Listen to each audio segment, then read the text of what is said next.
O kırmızı eli bayırtan mümkün başka illerden ayırmalanıp kızların, gelinlerin, emilerin asıl zat devamdan baktığın. Sen kızlardı terbiye kılıcılan usul saltımızda hazırkı doğruga layıktap hazırkı doğrunun talabına tuğra gelgide kılıp şu sıydı takımlıkta alıp жүрgөнüz жақсы болар эле. Men şu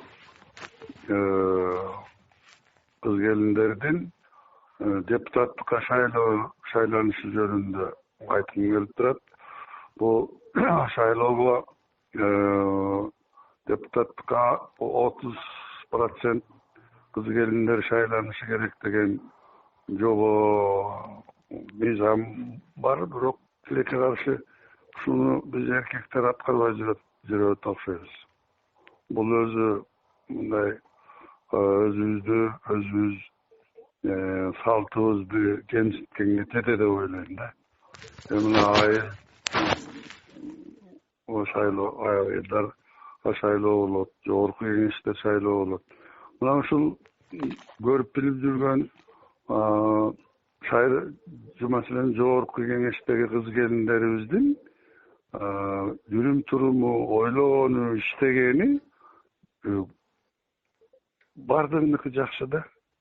Мындай орундуу сүйлөйт, мындай маанилүү сүйлөйт дегендей. Сунуштары кызык.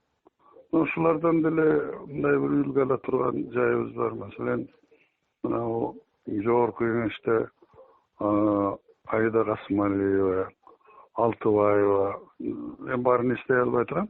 Ушулардын бир тетири ой айтканын мен көрө элекмин да. Баары орундуу. Мына ушундай кыз келиндерибиз айыл-апада, райондо, шаарда дегендей, борбордо бардык жерде жетиштүү турура. Ушуларды шайлоого аралаштырып жүрсөк, булардын камкордугу, калыстыгы, анан мээримдүүлүгү болбосо эл болуп жарытпайт. Мына эгемендүүлүктөн кийин оор турмуш келип тамак аш кийим кечек жок болуп калганда Кыргызстанды бүт эле аялдар бакты да. Кыз келиндер чет өлкөдөн бери жүк көтөрүп жүрүп бакты да. Ушунуларды деле ойлоп туруп ушу сый көрсөтүүбүздөн аялдарга бир тайбасак деген сөздү айткым келет да, тилекти. Айтор өсүп өнөлү деген эл, өзүн өзү сыйлаган эл кыздарын, энелерин, карындаштарын, эжелерин абдан кадырлайт, барктайт. Биз ошондой элдин катарына кошулабыз, бирок тилекке каршы анан кийин ошол сапатыбызды унутуп бараткандайбыз да. Муну кайра калыбына келтирели, ойлойлу. Биз шайлоодо депутат болуп калган кыздарыбыз 30% деген көп деле эмес да. Жок дегенде ошол 30%-ти көрүш керек да. Мен ушуну айтайын дедим эле.